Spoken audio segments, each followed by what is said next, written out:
আপনি যে ওষুধটা খাচ্ছেন সেটা যদি অলরেডি এক্সপায়ার্ড হয়, অনেকেই না জেনে এক্সপায়ার্ড মেডিসিন খেয়ে ফেলেন, তাহলে কি হবে?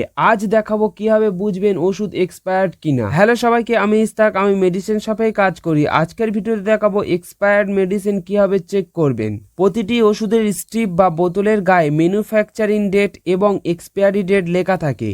সব সময় এক্সপায়ারি ডেট দেখে ওষুধ খাবেন। এক্সপায়ারি মেডিসিন খেলে ওষুধ কাজ নাও করতে পারে বা সাইড ইফেক্টও হতে পারে। লিকুইড মেডিসিন যেমন সিরাপ এক্সপায়ারি হওয়ার পর ব্যাকটেরিয়া গ্রো করতে পারে। অনেক সময় মেডিসিন ঠিকভাবে বিক্রি না করলে এক্সপায়ারির আগে নষ্ট হয়ে যায়। মেডিসিন শপে মেডিসিন রেগুলার চেক করা খুবই ইম্পর্টেন্ট, কারণ মেডিসিন যাতে এক্সপায়ারি না হয়ে যায়। আজ থেকে মেডিসিন খাওয়ার আগে এক্সপায়ারি ডেট চেক করুন। এই ভিডিওটি শেয়ার করুন যাতে সবাই সচেতন হয়।